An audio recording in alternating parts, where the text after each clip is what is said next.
Study करेंगे? Plasma membrane को हम स्टडी करेंगे, ठीक है।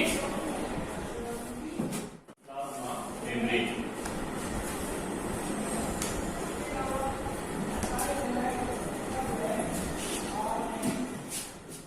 प्लाज्मा मेम्ब्रेन को हम किस तरीके से डिफाइन करेंगे?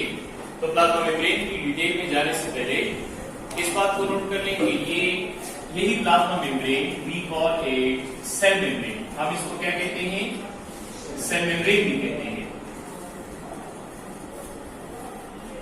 या इसको प्लाज्मा लेमा भी कहा जाता है। This is also called as plasma lemma.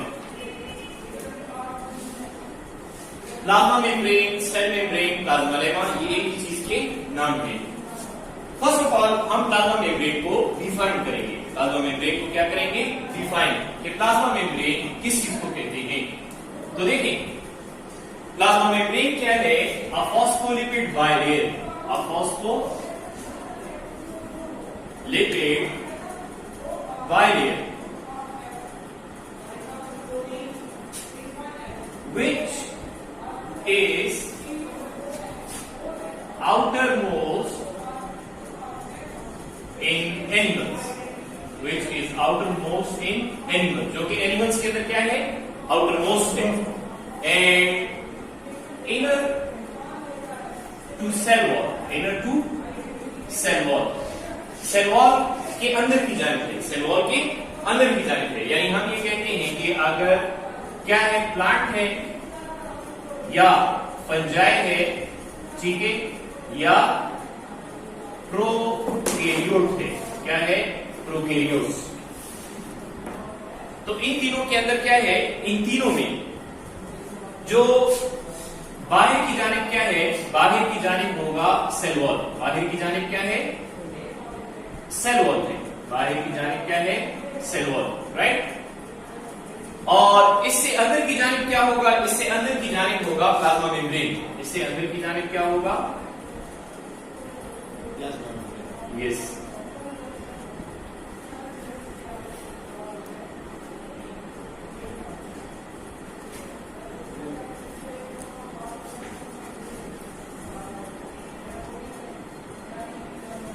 ये। तो इसका मतलब क्या हुआ? इसका मतलब हुआ, हम कह रहे हैं this is inner to cell wall, cell wall से अंदर की जानिब है, ठीक है। आउटरमोस्ट है किसके अंदर? एनिमल्स के अंदर, क्योंकि एनिमल्स के अंदर क्या नहीं होता? एनिमल्स के अंदर सेल वॉल नहीं होता। So a phospholipid bilayer which is outermost in animals and inner to cell wall in plants, fungi and prokaryotes. मैंने प्रोकैरियोट्स लिखा है, तो इसके अंदर बैक्टीरिया और आर्किया दोनों आ जाएंगे। इसके अंदर बैक्टीरिया और आर्किया दोनों शामिल हो जाएंगे। फिर ये किस चीज से बना हुआ है? Compost of proteins. एक कंपोनेंट हमने इसका डिस्कस कर लिया कंपोजिशन में, वो क्या है? फॉस्फोलिपिड बाइलेयर है। वो क्या है? फॉस्फोलिपिड बाइलेयर है। और दूसरा जो कंपोनेंट है वो क्या है? मेजर कंपोनेंट प्रोटीन है। मेजर कंपोनेंट क्या है? प्रोटीन। प्रोटीन के बाद दूसरी चीज इसके अंदर क्या है? दूसरी चीज इसके अंदर कंजुगेटेड मॉलिक्यूल्स हैं। क्या है? Conjugated molecules, conjugated molecules and a trace amount of carbohydrates and a trace amount of carbohydrates. Carbohydrates की थोड़ी सी मिकदार जो है इसके अंदर मौजूद है, ठीक है। ये है डेफिनेशन किस चीज की? प्लाज्मा मेम्ब्रेन की। अब ये डेफिनेशन प्लाज्मा मेम्ब्रेन को डिफाइन कर रहा है कि ये प्लाज्मा मेम्ब्रेन किस तरह की लेयर है। प्लाज्मा मेम्ब्रेन क्या है? किस तरह की लेयर है। लेकिन प्लाज्मा मेम्ब्रेन का रोल अभी हमने स्टडी नहीं किया। प्लाज्मा मेम्ब्रेन का रोल अभी हमने स्टडी नहीं किया। तो प्लाज्मा मेम्ब्रेन का रोल अगर हम देखें, प्लाज्मा मेम्ब्रेन का क्या है रोल? दो वर्ड्स के अंदर अगर हम प्लाज्मा मेम्ब्रेन का रोल बयान करें तो वो किस तरीके से होगा? वो ये होगा कि देखिए, प्लाज्मा मेम्ब्रेन किस चीज के तौर पे काम करता है? तो plasma membrane acts as, plasma membrane acts as number 1 differentially permeable membrane, differentially permeable membrane. और दूसरे नंबर पे ये किस चीज के तौर पे काम करता है? Selectively permeable membrane. Selectively permeable और डिफरेंशियली परमिएबल मेम्ब्रेन। अब प्लाज्मा मेम्ब्रेन की थोड़ी सी हिस्ट्री की तरफ जाते हैं। प्लाज्मा मेम्ब्रेन की थोड़ी सी किस चीज की तरफ जाते हैं? हिस्ट्री की तरफ जाते हैं। यानी वो चीज जिसको आजकल हम स्टडी करते हैं बतौर प्लाज्मा मेम्ब्रेन, वो चीज जिसको आजकल हम स्टडी करते हैं किस चीज के तौर पे? प्लाज्मा मेम्ब्रेन के तौर पे स्टडी करते हैं। तो वो प्लाज्मा मेम्ब्रेन का फ्लूइड मोज़ेक मॉडल है। वो प्लाज्मा मेम्ब्रेन का क्या है? Fluid mosaic model. Fluid mosaic model, ठीक है। फ्लूइड मोज़ेक मॉडल जो है ये किससे प्रेजेंट किया था? तो फ्लूइड मोज़ेक मॉडल जो है this was presented by G was presented by S.J. Singer and G.L. Nicholson। उन्होंने ये मॉडल प्रेजेंट किया था कब? 1972 में। कब प्रेजेंट किया था? 1972 के अंदर ये मॉडल प्रेजेंट किया था। इससे पहले कितने मॉडल प्रेजेंट हुए थे प्लाज्मा मेम्ब्रेन के? 3 मॉडल इससे पहले प्रेजेंट हुए थे। प्लाज्मा मेम्ब्रेन के इससे पहले कितने मॉडल्स प्रेजेंट हो चुके हैं? 3 मॉडल्स प्रेजेंट हो चुके हैं। तो वो कौन कौन से मॉडल हैं? और ये वाला मॉडल क्यों ठीक है और वो मॉडल्स क्यों फेल हो गए? ये वाला मॉडल जो है फ्लूइड मोज़ेक मॉडल, ये क्यों ठीक है और वो जो इससे पहले के मॉडल्स थे वो क्यों फेल हो गए? इसके पीछे रीजन क्या है उस चीज को हम समझेंगे।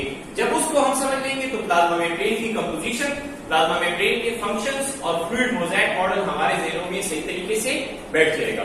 अब चलिए, पहला मॉडल प्रेजेंट किया था, सबसे पहले हम कहते हैं ईयर। सबसे पहले हम क्या कहते हैं? ईयर, साल। तो 1925 के अंदर 1925 में गॉटर और ग्रेंडल ने एक मॉडल पेश किया था। गॉटर एंड ग्रेंडल। गॉटर और ग्रेंडल ने जो मॉडल पेश किया था दैट वाज फॉस्फोलिपिड बाइलेयर। वो किसका मॉडल था? Phospholipid bilayer. यानी उन्होंने सिर्फ इतनी बात बताई थी कि जो प्लाज्मा मेम्ब्रेन है ये फॉस्फोलिपिड बाइलेयर से बना हुआ है। उन्होंने सिर्फ इतनी बात बताई थी कि प्लाज्मा मेम्ब्रेन किस चीज से बना हुआ है? Plasma membrane is made of A phospholipid bilayer. अब इसके अंदर प्रोटीन होते हैं या प्रोटीन इसके अंदर नहीं होते? ग्लाइकोलिपिड, ग्लाइकोप्रोटीन इसके अंदर मौजूद है या मौजूद नहीं है? ऐसी कोई डिस्कशन वहां पर मौजूद नहीं थी। इसके ठीक 10 साल बाद 1935 में डेवसन और डैनियल ने एक मॉडल प्रेजेंट किया। ठीक है,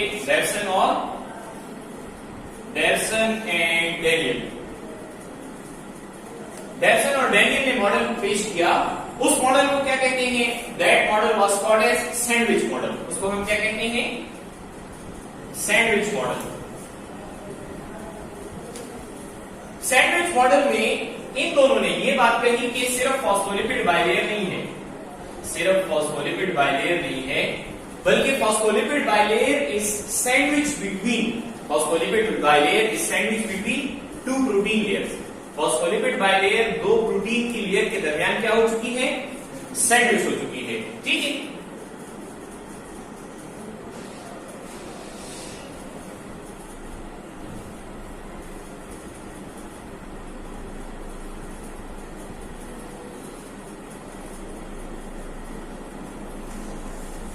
ये है फॉस्फोलिपिड बाइलेयर। फॉस्फोलिपिड बाइलेयर, इसके ऊपर क्या है? इसके ऊपर भी प्रोटीन की लेयर है और इसके नीचे भी क्या है?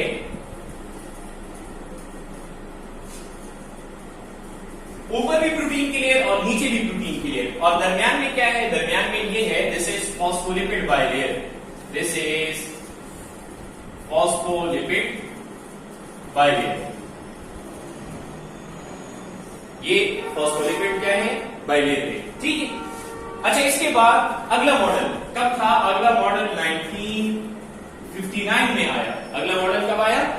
1959 के अंदर आया। और वो मॉडल किसका था? वो मॉडल जो है वो रॉबर्टसन ने प्रेजेंट किया था। किसने प्रेजेंट किया था? रॉबर्टसन। हम क्या स्टडी कर रहे हैं? हिस्ट्री, ठीक है। और ये है क्रोनोलॉजिकल डेवलपमेंट। ये क्या चीज है? क्रोनोलॉजिकल डेवलपमेंट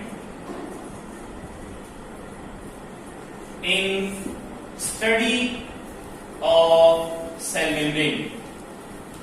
सेल मेम्ब्रेन की स्टडी में जो क्रोनोलॉजिकल डेवलपमेंट हुई है, सेल मेम्ब्रेन की स्टडी के अंदर जो क्रोनोलॉजिकल डेवलपमेंट है वो किस तरीके से ईयर बाय ईयर हुई है। तो रॉबर्टसन ने मॉडल प्रेजेंट किया था and that model was called as unit membrane model. उसको क्या कहते हैं? Unit membrane model. तो रॉबर्टसन के मॉडल में सिर्फ इस चीज का इजाफा था कि जो प्रोटीन्स हैं इनके साथ क्या है? इनके साथ कंजुगेटेड मॉलिक्यूल्स भी होते हैं। जो प्रोटीन्स हैं इनके साथ क्या होते हैं? कंजुगेटेड मॉलिक्यूल्स भी इनके साथ मौजूद हैं। यानी जो ग्लाइकोलिपिड्स हैं और ग्लाइकोप्रोटीन हैं, जो ग्लाइकोलिपिड हैं और ग्लाइकोप्रोटीन हैं, those are present along with the protein layer.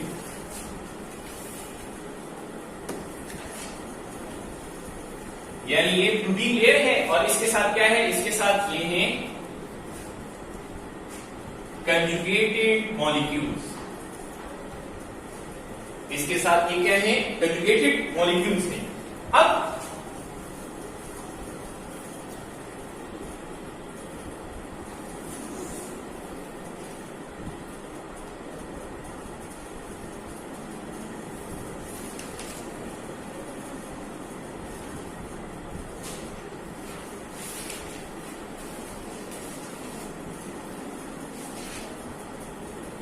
ये ठीक है, बाहर क्या है? बाहर है प्रोटीन की लेयर। बाहर किसकी लेयर है?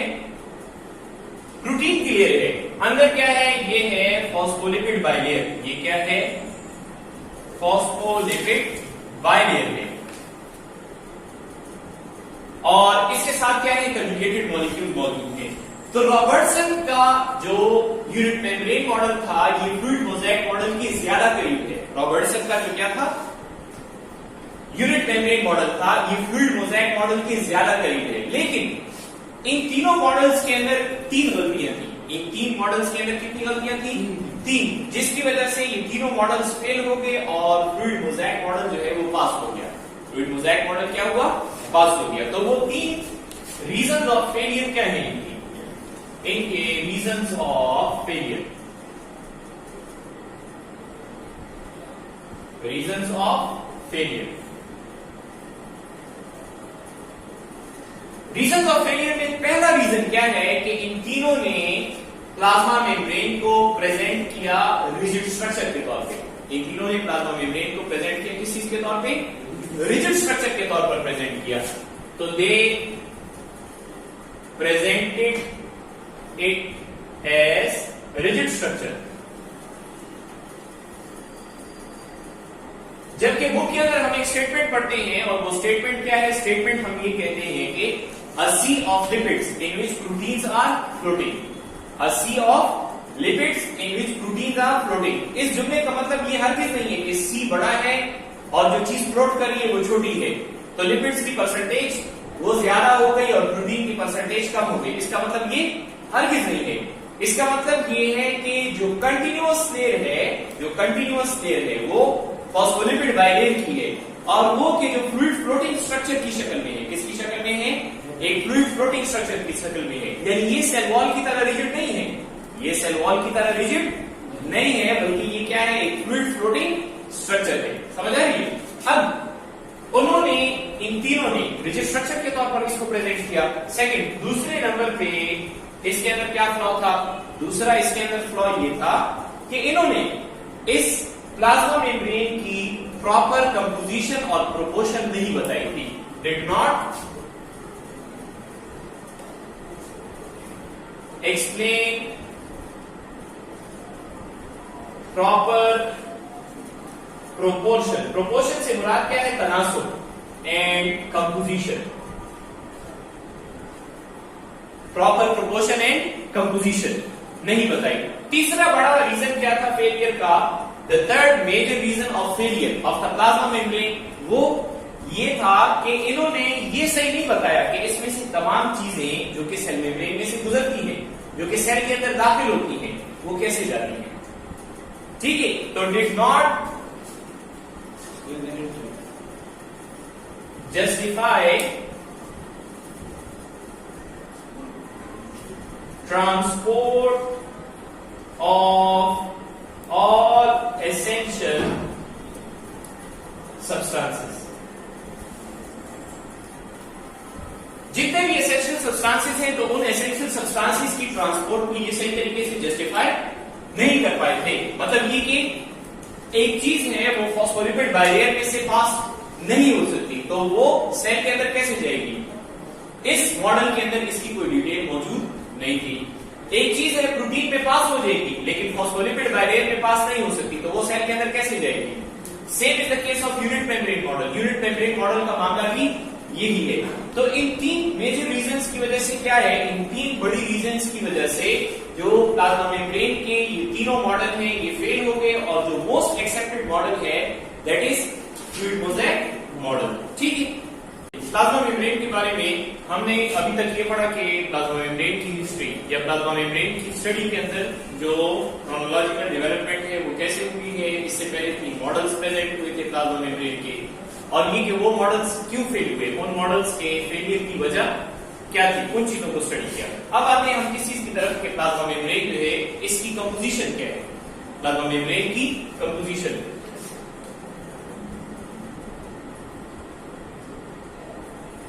तो प्लाज्मा मेम्ब्रेन जो है इसको आप यूं याद कर लेंगे, देखिए पी जो है वो पहला है, पी क्या है? पहला। सो पी हम ले लेते हैं प्रोटीन के लिए, पी हम किसके लिए ले लेते हैं? प्रोटीन के लिए ले लेते हैं। और एल जो है इसके अंदर क्या है? एल सेकंड है, तो एल हम ले लेते हैं किसके लिए? लिपिड के लिए ले लेते हैं। एल हम किसके लिए ले लेते हैं? लिपिड के लिए ले लेते हैं। तो फर्स्ट इसके अंदर पी लेटर है, पी हम ले लेते हैं किसके लिए? प्रोटीन के लिए, और दूसरा एल है, एल हम ले लेते हैं किसके लिए? लिपिड्स के लिए। तो पी पहला है, इसलिए प्रोटीन का परसेंटेज कितना है? प्रोटीन का परसेंटेज जो है दैट इज 60 to 80%। ठीक है, लिपिड्स का परसेंटेज कितना है? ये दूसरे नंबर पे है, तो ये होगा 20 to 40%। 22 लिपिड्स की परसेंटेज कितनी है? 20 to 40%। इसके अलावा प्लाज्मा मेम्ब्रेन के अंदर क्या बना है? इसके अलावा प्लाज्मा मेम्ब्रेन के अंदर कंजुगेटेड मॉलिक्यूल्स है। क्या है? Conjugated molecules. तो कंजुगेटेड मॉलिक्यूल्स हम किसको कहते हैं? Conjugated molecules. Conjugated molecules are glycolipids. वो क्या है? ग्लाइकोलिपिड्स। ग्लाइकोलिपिड किस चीज से बनता है? तो ग्लाइकोलिपिड, ग्लाइको का वर्ड किस चीज को जाहिर कर रहा है? कार्बोहाइड्रेट को जाहिर कर रहा है। किसको जाहिर कर रहा है? कार्बोहाइड्रेट को। तो कार्बोहाइड्रेट इसके अंदर क्या है? एक ओलिगोसैकेराइड होता है। क्या होता है? ओलिगोसैकेराइड।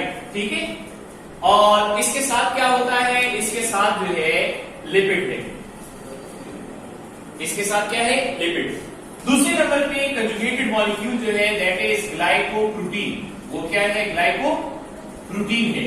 तो ग्लाइकोप्रोटीन किस चीज से बना होता है? Glycoprotein is made of oligosaccharide और प्रोटीन। ओलिगोसैकेराइड और प्रोटीन जो है उससे मिलकर बना हुआ है। तो ये इसके अंदर कंजुगेटेड मॉलिक्यूल्स हैं। कंजुगेटेड मॉलिक्यूल्स के अलावा प्लाज्मा मेम्ब्रेन के अंदर क्या है? तो कंजुगेटेड मॉलिक्यूल्स के अलावा प्लाज्मा मेम्ब्रेन के अंदर कोलेस्ट्रॉल भी पाया जाता है। क्या पाया जाता है? कोलेस्ट्रॉल। देखिए कोलेस्ट्रॉल जो है, कोलेस्ट्रॉल ये भी लिपिड है। कोलेस्ट्रॉल जो है ये क्या है? लिपिड। लेकिन ये लिपिड है स्टीरॉयडल नेचर वाला। ये लिपिड है किसका? स्टीरॉयडल नेचर वाला। ठीक है,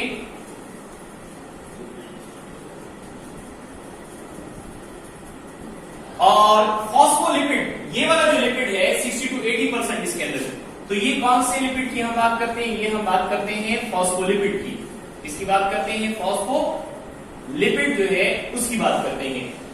फिर ये जो 60 to 80% प्रोटीन्स हैं, 60 to 80% प्लाज्मा मेम्ब्रेन के अंदर प्रोटीन्स हैं। चैप्टर नंबर 2 बायोलॉजिकल मॉलिक्यूल्स के अंदर आप प्रोटीन्स की टाइप्स पढ़ेंगे। कुछ फाइब्रस प्रोटीन्स होते हैं और कुछ ग्लोबुलर प्रोटीन होते हैं। कुछ क्या होते हैं? फाइब्रस प्रोटीन जिसकी शेप 2D है, 2 डायमेंशनल है, और कुछ ग्लोबुलर प्रोटीन्स होते हैं जिसकी शेप क्या होती है? 3D होती है, 3 डायमेंशन होती है। क्या होती है? 3 डायमेंशन। तो ये जो प्रोटीन है इसमें ज्यादातर क्या है, इसके अंदर मोस्टली ग्लोबुलर प्रोटीन्स हैं। ज्यादातर इसके अंदर क्या है? ग्लोबुलर प्रोटीन्स हैं, राइट। अच्छा, अब इसी बात को आगे लेकर चलते हैं। प्लाज्मा मेम्ब्रेन का वो स्ट्रक्चर जो कि फ्लूइड मोज़ेक मॉडल हमें बताता है। प्लाज्मा मेम्ब्रेन का वो स्ट्रक्चर जो कि हमें क्या बताता है?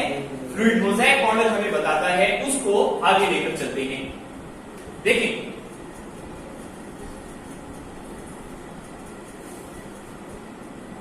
अच्छा, सबसे पहले हम इसको लेते हैं कि ये फॉस्फोलिपिड का स्ट्रक्चर किस तरीके से होगा। फॉस्फोलिपिड का स्ट्रक्चर जो है वो किस तरीके से होगा? यानी ये जो इधर हमने 2 लेयर्स ली हैं, कितनी लेयर्स ली हैं? हम इसको कहते हैं फॉस्फोलिपिड बाइलेयर। तो ये वाली जो है ये एक लेयर है। ये क्या है? एक लेयर। और ये नीचे वाली ये क्या हो गई? दूसरी लेयर हो गई। सो बाय फॉर 2 और डबल लेयर है, फॉस्फोलिपिड बाइलेयर। Phospholipid bilayer. अब ये फॉस्फोलिपिड किस तरीके से बना होता है? तो देखिए, इसमें ये एक 3 कार्बन कंपाउंड है। ये क्या है? 3 कार्बन कंपाउंड, जिसको हम कहते हैं ग्लाइसरोल। जिसको हम क्या कहते हैं? ग्लाइसरोल। और इस 3 कार्बन कंपाउंड में कार्बन नंबर 3 जो 3rd कार्बन होता है, जो क्या होता है? 3rd कार्बन, इसके साथ फॉस्फेट अटैच होता है। इसके साथ क्या अटैच होता है? फॉस्फेट।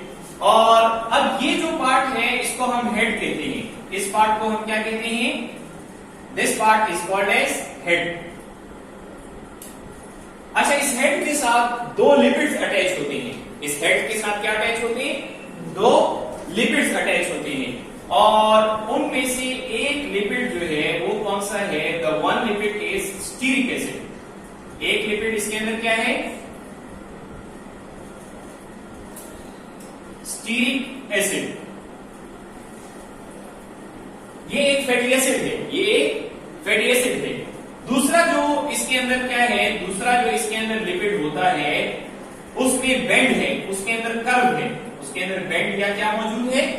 कर्व मौजूद है। तो ये क्या है? This is oleic acid. ये क्या है? Oleic acid.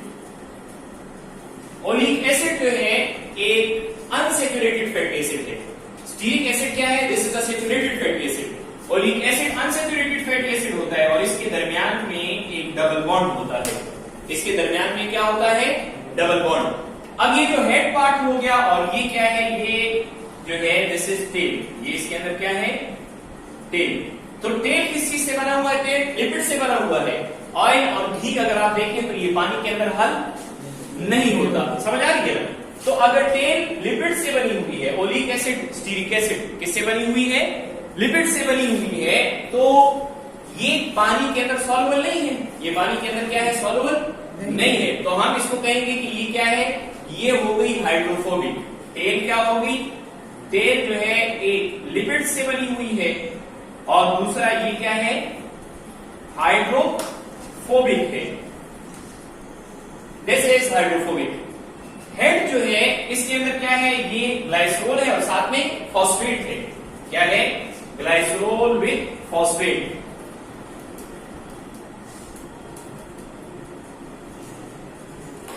डिटेल स्ट्रक्चर में जाएं तो इसके अंदर मजीद भी बातें आती हैं कार्बन नंबर 3 के ऊपर। समझ आ रही है? तो ग्लाइसरोल और फॉस्फेट से बना हुआ है और हेड जो है वो अगर टेल हाइड्रोफोबिक है तो हेड क्या हुआ? हाइड्रोफिलिक हुआ। क्या हुआ? हाइड्रोफिलिक। मतलब ये कि this is soluble in water. ये क्या है? पानी में सॉल्युबल है। ये किसकी वजह से सॉल्युबल है? ये ग्लाइसरोल की वजह से सॉल्युबल है। किसकी वजह से? ग्लाइसरोल। और लिपिड तो बाय नेचर ही पानी के अंदर क्या होता है? इनसॉल्युबल होता है। ये जो फॉस्फोलिपिड है ये क्या है? फॉस्फोलिपिड। इसका पूरा नाम जो है वो क्या है? इस फॉस्फोलिपिड का फॉस्फोलिपिड। तो इस फॉस्फोलिपिड का पूरा नाम जो है दैट इज, इसके कार्बन नंबर 1 के ऊपर स्टीरिक एसिड है, कार्बन नंबर 2 के ऊपर ओलिक एसिड है और तीसरे कार्बन नंबर 3 के ऊपर जो है फॉस्फेट है और साथ में एक और चीज है उसको कहते हैं कोलिन। उसको क्या कहते हैं? कोलिन। तो इस फॉस्फोलिपिड का मुख्तसर नाम है फॉस्फेटिडाइल कोलिन। इस फॉस्फोलिपिड का मुख्तसर नाम क्या है? फॉस्फेटिडाइल कोलिन है। लेकिन इसका पूरा नाम क्या है? तो इसका पूरा नाम जो है that is 1 स्टीरॉयल 2 oleoyl 3 phosphatidyl choline 1 स्टीरॉयल 2 oleoyl 3 phosphatidyl choline, या इसको मुख्तसर क्या कहते हैं, इसको मुख्तसरन हम phosphatidyl choline कहेंगे। और नॉमेनक्लेचर के एतबार से देखें तो इसका पूरा नाम ये है। अगर फेडरल का कोर्स आप स्टडी करें, अभी वैसे भी नम्स का टेस्ट होगा, इंडिकेट होगा, ईटा होगा, तो फेडरल के कोर्स को सारे स्टूडेंट्स ने पढ़ना शुरू कर दिया। फेडरल बोर्ड की अगर बुक आप उठाकर देखें तो वहां पर चैप्टर नंबर 2 में इसका ये डिटेल स्ट्रक्चर और नॉमेनक्लेचर गिवन है। समझ आ गई? तो ये हो गया इसका फॉस्फोलिपिड। अच्छा, फॉस्फोलिपिड बाइलेयर, तो फॉस्फोलिपिड बाइलेयर के अंदर मेम्ब्रेन प्रोटीन्स हैं। फॉस्फोलिपिड बाइलेयर के अंदर क्या मौजूद है? मेम्ब्रेन प्रोटीन्स हैं। मेम्ब्रेन प्रोटीन्स कितने तरह के हैं? तो मेम्ब्रेन प्रोटीन जो है, कुछ इसके अंदर वो प्रोटीन्स हैं जो कि किनारे पर हैं, कुछ इसके अंदर वो प्रोटीन है जो कि किनारे पर हैं। पहले उस तकसीम को सुन ले जो आपकी बुक में है, फिर मैं इधर डिटेल की तरफ आऊंगा। आपके कोर्स में है इंट्रिंसिक और extrinsic protein, intrinsic protein and extrinsic protein. तो इंट्रिंसिक प्रोटीन वो है कि जो अंदर वाली साइड पर है या मेम्ब्रेन के आर पार है, और एक्सट्रिंसिक प्रोटीन वो है जो मेम्ब्रेन के बाहर वाली साइड पर है। ये आपके कोर्स के लेवल तक की बात है।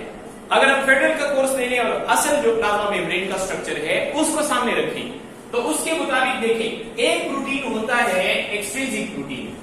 एक प्रोटीन क्या होता है? Extrinsic protein. एक्सट्रिंसिक प्रोटीन किस में इस्तेमाल होता है? तो एक्सट्रिंसिक प्रोटीन एक प्लाज्मा मेम्ब्रेन और दूसरे सेल के प्लाज्मा मेम्ब्रेन को आपस में जोड़ने के लिए इस्तेमाल होता है। एक प्लाज्मा मेम्ब्रेन और दूसरे सेल के प्लाज्मा मेम्ब्रेन को आपस में जोड़ने के लिए इस्तेमाल होता है। तो ये किसके लिए है? ये जंक्शन के लिए है। इसका फंक्शन क्या होता है? जंक्शन, जोड़ना। ठीक है। ये भी पेरिफेरल प्रोटीन है। ये क्या है? पेरिफेरल। ये किनारे की तरफ है। किसकी तरफ है? किनारे की तरफ है। दूसरा प्रोटीन होता है जो कि अंदर वाले किनारे की तरफ है, जो कि क्या है? अंदर वाले किनारे की तरफ। तो इसको हम कह सकते हैं पेरिफेरल इंट्रिंसिक प्रोटीन। इसको हम क्या कह सकते हैं? Peripheral intrinsic protein. Peripheral intrinsic protein कहेंगे। अच्छा, ये जो पेरिफेरल इंट्रिंसिक प्रोटीन है, इसका काम क्या होता है? तो देखिए, कल हमने सेल वॉल को स्टडी किया था। सेल वॉल के अंदर हमने ये कहा कि प्लांट सेल की जो शेप है, तो उसको कौन सी चीज मेंटेन करती है? प्लांट सेल के शेप को मेंटेन करने के अंदर रोल होता है सेल वॉल का। किसका रोल होता है? सेल वॉल का। अभी हमने इससे पहले डिस्कशन की प्लाज्मा मेम्ब्रेन के ऊपर, और उसके अंदर हमने ये कहा कि प्लाज्मा मेम्ब्रेन एक फ्लूइड फ्लोटिंग स्ट्रक्चर है। प्लाज्मा मेम्ब्रेन एक फ्लूइड फ्लोटिंग स्ट्रक्चर है, तो ये रिजिड नहीं है। जब ये रिजिड नहीं है, तो क्या प्लाज्मा मेम्ब्रेन किसी सेल की शेप बना सकता है या नहीं बना सकता? क्या प्लाज्मा मेम्ब्रेन किसी सेल की शेप बना सकता है या नहीं बना सकता? तो अकेले प्लाज्मा मेम्ब्रेन शेप नहीं बना सकता। अकेले प्लाज्मा मेम्ब्रेन शेप नहीं बना सकता। ठीक है। प्लाज्मा मेम्ब्रेन शेप बनाता है with the help of cytoskeleton. Plasma membrane cytoskeleton की मदद से शेप बनाता है। किस तरीके से? देखें कि ये जो पेरिफेरल इंट्रिंसिक प्रोटीन होता है, इसके साथ जो सेल के अंदर का स्केलेटन होता है, जिसको हम क्या कहते हैं? साइटोस्केलेटन कहते हैं, which we called as cytoskeleton. तो साइटोस्केलेटन के इंटरमीडिएट फिलामेंट्स, साइटोस्केलेटन के क्या इंटरमीडिएट फिलामेंट्स इसके साथ जुड़े होते हैं। यहां पर भी क्या है? इंटरमीडिएट, जी, इंटरमीडिएट फिलामेंट्स। ठीक है। जैसे क्या है? जैसे लेमिन है और वाइमेंटिन है, केराटिन है। तो इस तरह के जो इंटरमीडिएट फिलामेंट्स होते हैं वो इसके साथ अटैच होते हैं, और इसकी मदद से प्लाज्मा मेम्ब्रेन एक सेल की शेप मेंटेन करता है। यानी प्लाज्मा मेम्ब्रेन अकेले शेप में रोल प्ले नहीं करता। शेप में कौन सी चीज रोल प्ले करती है? उसके साथ साइटोस्केलेटन रोल प्ले करता है। कौन सी चीज रोल प्ले करती है? Cytoskeleton.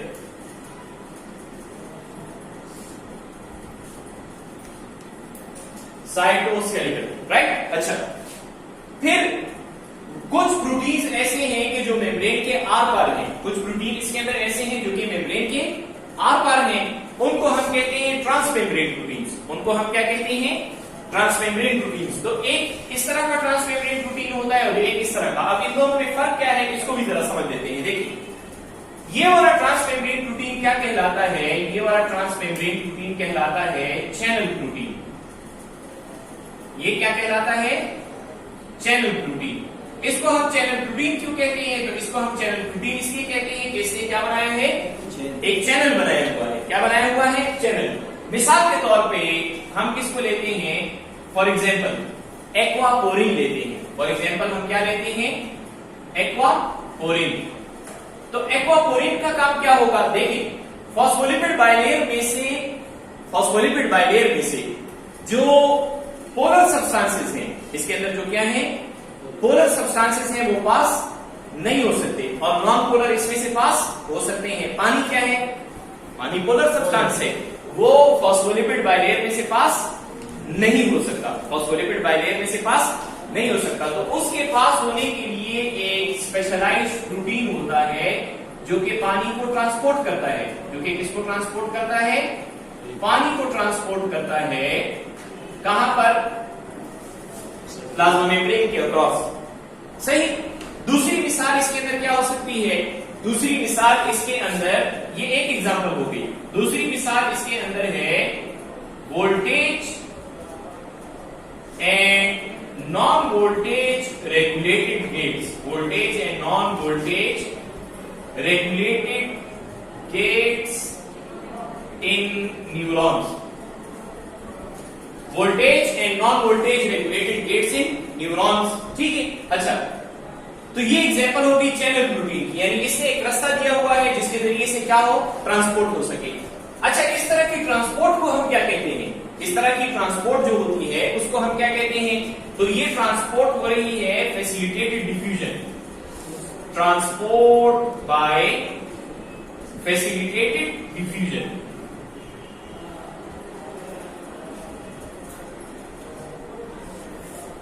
Transport through facilitated diffusion.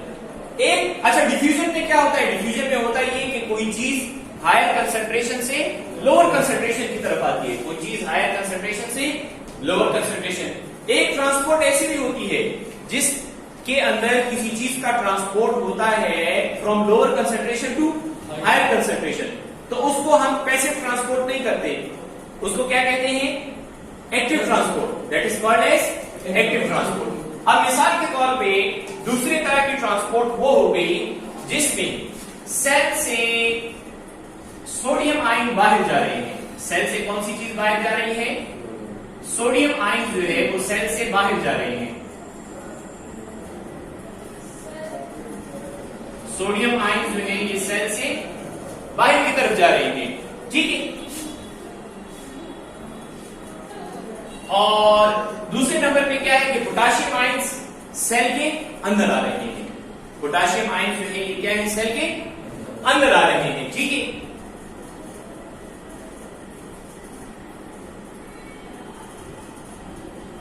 अब ये काम भी कहां पर होता है? ये काम भी न्यूरॉन्स के अंदर होता है। ये काम भी किसके अंदर होता है? न्यूरॉन्स के अंदर हो रहा है। और इसको हम कहते हैं सोडियम पोटाशियम पंप। ऐसे प्रोटीन को हम क्या कहते हैं? Sodium potassium pump. अच्छा, ये इस ट्रांसपोर्ट को करता है at the expense of energy. ये वाली ट्रांसपोर्ट कैसे करता है? At the expense of energy. तो मतलब ये कि देखिए सेल के बाहर सोडियम की कंसंट्रेशन ज्यादा है, उसके बावजूद सोडियम बाहर जा रहा है, और सेल के अंदर पोटाशियम की कंसंट्रेशन ज्यादा है, उसके बावजूद पोटाशियम सेल के अंदर आ रहा है। तो ये एक्टिव ट्रांसपोर्ट हो गई। ये क्या होगी? Active transport. अब इसमें एडिनोसिन ट्राइफॉस्फेट, इसके अंदर एडिनोसिन ट्राइफॉस्फेट से क्या बन जाता है? एडिनोसिन डाइफॉस्फेट और साथ में एक इनऑर्गेनिक फॉस्फेट। एडिनोसिन डाइफॉस्फेट और साथ में क्या है? एक इनऑर्गेनिक फॉस्फेट बन गया। ये वाला प्रोटीन क्या कहलाता है? This protein is called as carrier protein. इस प्रोटीन को हम क्या कहते हैं? कैरियर प्रोटीन कहते हैं। इसको हम क्या कहते हैं? This is called as carrier protein, right. अच्छा, कैरियर प्रोटीन क्या काम करता है? तो कैरियर प्रोटीन जो है, इसकी एग्जांपल हमारे पास क्या हो गई? सोडियम पोटाशियम पंप्स इन न्यूरॉन्स, सोडियम पोटाशियम पंप्स इन न्यूरॉन्स। और ये क्या काम करते हैं? कैरियर प्रोटीन एक्टिव ट्रांसपोर्ट करता है, इट परफॉर्म्स एक्टिव ट्रांसपोर्ट। इसका काम क्या होता है? एक्टिव ट्रांसपोर्ट होता है। इसका फंक्शन क्या है? इसका फंक्शन जो है that is active transport, right. अब प्लाज्मा मेम्ब्रेन का स्ट्रक्चर हमने स्टडी कर लिया। इसमें अगली चीज क्या है? तो अगली चीज इसके अंदर कंजुगेटेड मॉलिक्यूल्स हैं। अगली चीज इसके अंदर क्या है? Conjugated molecules. और कंजुगेटेड मॉलिक्यूल्स जो है वो क्या है? Those are glycolipids and glycoproteins. Those are glycolipids and glycoprotein. देखिए, ये वाला और ये वाले, ये दोनों हो गए ट्रांसमेम्ब्रेन प्रोटीन्स। ये दोनों क्या हो गए? Both of these are trans membrane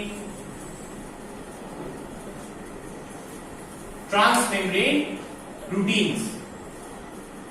ये दोनों क्या हो गए? ट्रांसमेम्ब्रेन प्रोटीन हो गए। और उधर क्या है? उधर है कंजुगेटेड मॉलिक्यूल्स। इधर क्या है? These are conjugated molecules. Conjugated molecules, conjugated molecules, ठीक है। कंजुगेटेड मॉलिक्यूल्स क्या है? ग्लाइकोलिपिड और ग्लाइकोप्रोटीन है। कंजुगेटेड मॉलिक्यूल क्या है? ग्लाइकोलिपिड और ग्लाइकोप्रोटीन है। तो याद रखें कि देखें, प्लाज्मा मेम्ब्रेन में ग्लाइकोलिपिड्स और ग्लाइकोप्रोटीन्स का एक बहुत अहम रोल है। प्लाज्मा मेम्ब्रेन में ग्लाइकोलिपिड और ग्लाइकोप्रोटीन का एक बहुत अहम रोल है। कंजुगेटेड मॉलिक्यूल के लिए एक जुमला अगर बयान करें तो क्या है कि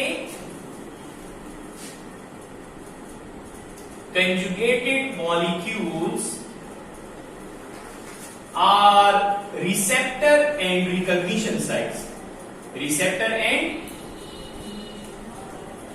recognition sites होती हैं। ये क्या होती है?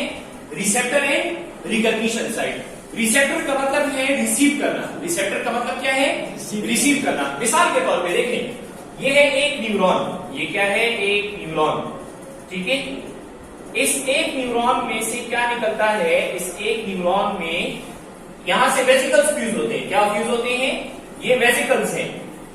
और ये वेसिकल्स जाकर इधर प्लाज्मा मेम्ब्रेन के साथ फ्यूज हुए। इसके बाद इससे ये केमिकल निकलेंगे और ये एक दूसरे न्यूरॉन के एक और स्ट्रक्चर होता है which is called as dendrite. Suppose that ये क्या है? ये है एक्सॉन टर्मिनल और ये है डेंड्राइट। ये क्या है? डेंड्राइट। तो अब यहां से केमिकल कंपाउंड्स निकलते हैं जो कि नर्व सिग्नल्स पास करते हैं, उनको न्यूरोट्रांसमीटर कहते हैं, ठीक है। वो इधर प्लाज्मा मेम्ब्रेन के ऊपर रिसेप्टर मौजूद होंगे। यहां पर क्या मौजूद है? रिसेप्टर। ये क्या है? These are receptors. तो यहां से जब ये कंपाउंड्स बाहर निकलेंगे तो ये बाहर जाने के बाद इन रिसेप्टर्स के साथ जाकर क्या हो जाएंगे? अटैच हो जाएंगे। इन रिसेप्टर्स के साथ जाकर क्या होंगे? अटैच हो जाएंगे। तो ये रिसेप्टर क्या है? ये कंजुगेटेड मॉलिक्यूल है। ये रिसेप्टर क्या चीज है? कंजुगेटेड मॉलिक्यूल है। इसी तरीके से अगर हम किसको ले लें? मसल को ले लें। किसको ले लें? मसल को, ठीक है। मसल के अंदर एक ट्यूब लाइक स्ट्रक्चर है, ठीक है।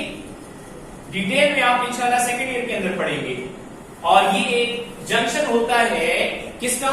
ये एक जंक्शन होता है न्यूरॉन का और उसके साथ साथ मसल सेल के एंडोप्लाज्मिक रेटिकुलम का।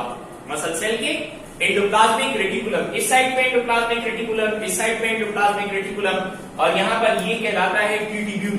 इसको ट्रायड कहते हैं। समझ आ रही है? वो डिटेल टॉपिक है सेकेंड ईयर का। बादल हम ये कहते हैं कि यहां पर एक न्यूरॉन आया। यहां पर एक क्या आया? न्यूरॉन। और न्यूरॉन से क्या निकला? न्यूरॉन से निकला एक कंपाउंड होता है एसिटाइलकोलिन। क्या निकला? एसिटाइलकोलिन। तो वो यहाँ पर मसल के अंदर क्या मौजूद है? रिसेप्टर मौजूद है। मसल के अंदर क्या मौजूद है? रिसेप्टर। तो वो रिसेप्टर जब क्या करेंगे? एसिटाइलकोलिन उसके साथ बाइंड करेगा तो मसल कंट्रैक्ट होना शुरू हो जाएगा। Muscle will start contraction. तो ये क्या है? ये रिसेप्टर की हमने डेफिनेशन पढ़ ली। किसकी डेफिनेशन पढ़ ली? रिसेप्टर। इसी तरीके से अगर कोई एंडोक्राइन ग्लैंड है, अगर कोई क्या है एंडोक्राइन ग्लैंड, तो उसमें किसी स्पेसिफिक हार्मोन का, मिसाल के तौर पे पिट्यूटरी ग्लैंड है, वो क्या कहलाता है मास्टर ग्लैंड कहलाता है, वहां से हार्मोन निकलते हैं, वो बाकी ग्लैंड्स को कंट्रोल करते हैं, बाकी ग्लैंड्स को क्या करते हैं कंट्रोल करते हैं। तो जो बाकी ग्लैंड्स को कंट्रोल कर रहे हैं, पिट्यूटरी ग्लैंड से एक हार्मोन निकला, हाँ, और ये कि वो एक स्पेसिफिक एंडोक्राइन ग्लैंड को टारगेट करते हैं, तो उस एंडोक्राइन ग्लैंड के सेल्स पर रिसेप्टर होंगे, उसको हम क्या कहेंगे एचआरएस, हार्मोन रिसेप्टर साइट्स कहलाएंगे। वो क्या कहलाएंगे एचआरएस, हार्मोन रिसेप्टर साइट्स कहलाएंगे। समझ आ रही है? तो वो जो एचआरएस होते हैं हार्मोन रिसेप्टर साइट्स, वो किसी पर्टिकुलर हार्मोन सिग्नल को रिसीव करते हैं, किसी पर्टिकुलर हार्मोन सिग्नल को रिसीव करते हैं। ये है ग्लाइकोलिपिड ग्लाइकोप्रोटीन का रोल रिसेप्टर वाला। अभी हमने सिर्फ क्या पढ़ा, रिसेप्टर पढ़ा। इसी तरह इसका काम रिकॉग्निशन भी होता है, इसी तरह इसका काम क्या होता है रिकॉग्निशन भी। अब आप क्लास 9 में इससे पहले स्टडी कर चुके होंगे, किस चीज के बारे में, ब्लड ग्रुप के बारे में स्टडी कर चुके होंगे। थोड़ा सा लेक्चर भी लेते हैं। देखें, आपने पढ़ा था ब्लड ग्रुप्स। ब्लड ग्रुप किस बुनियाद पे होते हैं, आरबीसी के ऊपर एंटीजन होता है, आरबीसी के ऊपर एंटीजन होता है, और उस एंटीजन की बुनियाद पर क्या होते हैं ब्लड ग्रुप्स होते हैं। अब मिसाल के तौर पे हम कहते हैं कि एक आरबीसी है, रेड ब्लड सेल, और इस रेड ब्लड सेल के ऊपर क्या है, इस रेड ब्लड सेल के ऊपर है एंटीजन ए, इसके ऊपर क्या है एंटीजन ए। तो ये कौन सा ब्लड ग्रुप हुआ, ब्लड ग्रुप ए, और इस खून में एंटीबॉडी बी होगा, इस खून में क्या होगा एंटीबॉडी बी। लेकिन ये एंटीजन ए क्या चीज है, एंटीजन ए जो है ये क्या चीज है, तो एंटीजन ए ये एक ग्लाइकोप्रोटीन है। एंटीजन ए क्या चीज है, ग्लाइकोप्रोटीन है। इसी तरह आपने ये बात भी सुनी होगी ब्लड ग्रुप के साथ मैच और रिकॉग्निशन की बात। हम कहते हैं कि भाई को भाई का गुर्दा लग सकता है, या एक फैमिली में बेटे का गुर्दा बाप को लग सकता है, लेकिन ये कि अगर करीबी रिश्तेदार ना हो तो वो गुर्दा जो है उसकी बॉडी में नहीं लग सकता, ट्रांसप्लांट कामयाब नहीं हो सकता, उसको ट्रांसप्लांट रिजेक्शन कहते हैं। क्या कहते हैं, ट्रांसप्लांट रिजेक्शन। तो ट्रांसप्लांट कामयाब होने के लिए एक खास तरह के ग्लाइकोप्रोटीन है, उसका टेस्ट होता है, एक खास तरह के ग्लाइकोप्रोटीन है, उसका टेस्ट होता है, उसको HLA टाइपिंग कहते हैं, और उसको कहते हैं MHC प्रोटीन। उसको क्या कहते हैं, MHC प्रोटीन। अब ये MHC प्रोटीन क्या चीज है, चैप्टर नंबर 13 के अंदर आप लोग पढ़ेंगे। बहुत सारे लोग पढ़ लेते हैं MHC प्रोटीन, कुछ लोग बोल बोल करके इसको बयान करते हैं कि बस MHC ये चीज है, वो चीज है। MHC क्या चीज है, MHC एक ग्लाइकोप्रोटीन है। MHC प्रोटीन असल में क्या है, ये एक ग्लाइकोप्रोटीन है। ये क्या चीज है, एक ग्लाइकोप्रोटीन है। तो MHC stands for major histo compatibility complex protein. इसकी 3 क्लासेस होती हैं। इसकी कितनी क्लासेस हैं, 3। MHC class 1, MHC class 2, MHC class 3। जो क्लास 2 है उसके अंदर HLAs आते हैं, ह्यूमन लिम्फोसाइट एंटीजेंस, जिसके मैच का टेस्ट किया जाता है, जिसके मैच का क्या किया जाता है, टेस्ट किया जाता है, and that is called as HLA typing. उसको क्या कहते हैं, HLA टाइपिंग। तो ट्रांसप्लांट करने से पहले ये वाला टेस्ट करना क्या है, जरूरी होता है। तो इनका काम देखें, आप ब्लड ग्रुप की वजह से किसी को पहचान सकते हैं, यस। MHC की वजह से किसी शख्स को पहचान सकते हैं कि ये इसका भाई है और ये इसका भाई नहीं है, यस, यू कैन आइडेंटिफाई। यानी जब आपका आईडी कार्ड बनता है तो आपसे जो पर्सनल डेटा लिया जाता है उसमें आपसे ब्लड ग्रुप भी पूछते हैं। समझ आ रही है ना? इसी तरह MHCs का भी रिकॉर्ड होता है। MHCs का भी क्या हो सकता है, रिकॉर्ड मेंटेन हो सकता है, अगर ये के हायर लेवल पर जीनोमिक स्टडीज जो है वो की जाए। अब इसमें हमने प्लाज्मा मेम्ब्रेन के फंक्शंस भी कवर कर दिए। प्लाज्मा मेम्ब्रेन फॉस्फोलिपिड बाइलेयर किस चीज के तौर पे काम करता है, तो याद रखें, फॉस्फोलिपिड बाइलेयर काम करता है डिफरेंशियली परमिएबल मेम्ब्रेन के तौर पर। डिफरेंशिएट का मतलब है फर्क करना। क्या करना, फर्क। अब देखें, आप कॉलेज जाते हैं, कॉलेज का आपने यूनिफॉर्म पहना है, हर वो लड़का जो यूनिफॉर्म के साथ कॉलेज के गेट से दाखिल होगा, गार्ड उसको नहीं रोकेगा। लेकिन कोई स्टूडेंट लड़का या लड़की यूनिफॉर्म में नहीं है और वो गेट में से पास हो रहा है, तो गार्ड उसको क्या करेगा? रोकेगा। गार्ड डिफरेंशिएट कर रहा है between the college student and the one who is visitor. ये विजिटर है और ये कॉलेज स्टूडेंट है, ये डिफरेंशिएट करना है। फॉस्फोलिपिड बाइलेयर डिफरेंशिएट करता है between polar and non polar substances. Non polar substances इसमें से पास हो सकते हैं और पोलर सब्सटेंसेस इसमें से पास नहीं हो सकते। ये है differentially permeable membrane. Membrane proteins plasma membrane को सेलेक्टिवली परमिएबल बनाते हैं। मेम्ब्रेन प्रोटीन्स प्लाज्मा मेम्ब्रेन को क्या बनाते हैं? सेलेक्टिवली परमिएबल बनाते हैं। तो सेलेक्टिवली परमिएबल का मतलब क्या है? सेलेक्टिवली परमिएबल का मतलब ये है कि सिलेक्शन के साथ चीजों को पास करता है। एक्वापोरिंग सिर्फ पानी को पास करेगा, वोल्टेज और नॉन वोल्टेज रेगुलेटेड गेट सिर्फ पोटेशियम आयंस को या सोडियम आयंस को ट्रांसपोर्ट करेंगे। समझ आ रही है? इसी तरह ये सोडियम पोटेशियम पंप सिर्फ सोडियम को सेल के अंदर लेकर आएगा या सेल से बाहर लेकर जाएगा। ये सेलेक्टिव ट्रांसपोर्ट है। मैंने कॉलेज की एग्जांपल दी। किसकी एग्जांपल दी? कॉलेज की। का जो यूनिफॉर्म में नहीं है तो उसको कहेंगे तुम रिसेप्शन जाओ, वहां पर एंट्री करो और एंट्री करने के बाद विजिटर का कार्ड लगा लो और फिर कॉलेज के अंदर तुम जिस दफ्तर जाना चाहते हो जा सकते हो। तो यूनिफॉर्म वाले के लिए क्या है?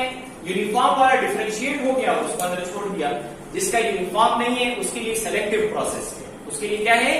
सेलेक्टिव प्रोसेस है। वो सेलेक्टिव प्रोसेस के जरिए उसने एंट्री की, विजिटर कार्ड ले लिया और वो अंदर आ गया। वो चीज जो कि फॉस्फोलिपिड बाइलेयर में से पास नहीं हो सकती, उसके लिए कैरियर प्रोटीन या चैनल प्रोटीन के जरिए सेलेक्टिव प्रोसेस है। कैरियर प्रोटीन या चैनल प्रोटीन के जरिए से क्या है? सेलेक्टिव प्रोसेस हो गया। समझ आ रही है? अच्छा, पूरे मेम्ब्रेन के आर पार क्रॉस होगा। यस, ठीक है। अच्छा, फिर मेम्ब्रेन प्रोटीन्स का अगला काम क्या है? एक सेल और दूसरे सेल को जोड़ना, जंक्शन करना। मेम्ब्रेन प्रोटीन्स का अगला काम क्या है? सपोर्ट और शेप देना with the help of cytoskeleton. With the help of cytoskeleton जो है उसकी मदद से। उसके बाद आते हैं कंजुगेटेड मॉलिक्यूल्स।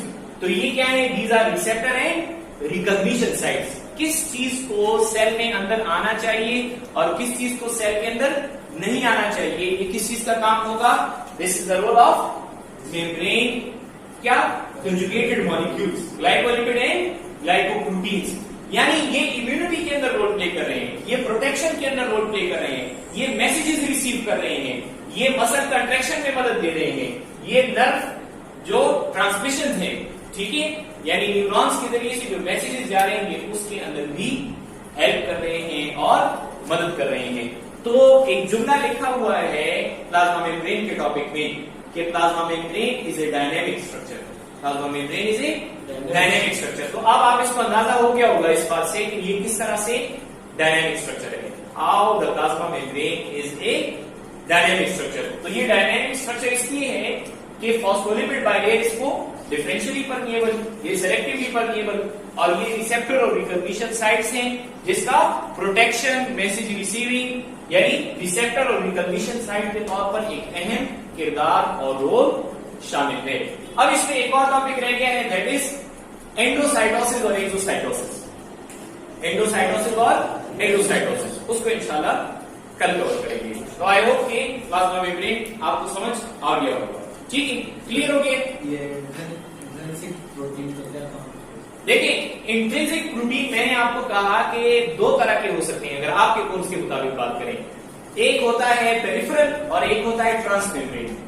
तो ये वाला पेरिफेरल इंट्रिंसिक प्रोटीन है और ये वाले इंट्रिंसिक ट्रांसमेम्ब्रेन प्रोटीन है। ये दोनों क्या है? इंट्रिंसिक ट्रांसमेम्ब्रेन प्रोटीन और ये वाला क्या है? Peripheral intrinsic protein. तो इसका फंक्शन क्या हुआ? शेप और सपोर्ट दे रहे हैं। इनका फंक्शन क्या हुआ? इसके जरिए से सेलेक्टिव ट्रांसपोर्ट होती है। इसके जरिए से क्या होती है? सेलेक्टिव ट्रांसपोर्ट होती है। ठीक है, एनी अदर क्वेश्चन? बस तो हमारी बुक में तो बस एक्सट्रिंसिक और इंट्रिंसिक का तो एक ही बताया कि एक बाय होता है। देखिए मेरी बात सुनिए, मैंने इसमें पेशावर बोर्ड और फेडरल बोर्ड से बाहर एक बात भी नहीं की। मैंने इसमें एक्वापोरिन के लिए तो ये आपके और फेडरल के कोर्स में नहीं है। बस इसके अलावा आप देखें तो ये सारी बातें आपके कोर्स में हैं। ये सारी बातें आपके कोर्स में मौजूद हैं। प्लाज्मा मेम्ब्रेन का जिक्र चैप्टर 1 में भी है। प्लाज्मा मेम्ब्रेन का जिक्र जो है कहां पर है? आपको चैप्टर 13 में भी मिलेगा, इसका जिक्र जो है आपको होमियोस्टेसिस के अंदर भी मिलेगा, इसका जिक्र आपको नर्वस कोऑर्डिनेशन के अंदर भी मिलेगा, मुख्तलिफ जगहों पर मिल रहा है। मैंने उस सबको इकट्ठा किया और यहाँ पर आपको एक दफा बयान कर दिया ताकि यहीं से आपकी बेस वो क्या हो जाए, स्ट्रॉन्ग हो जाए। क्लियर? ठीक है जी, अल्लाह हाफिज।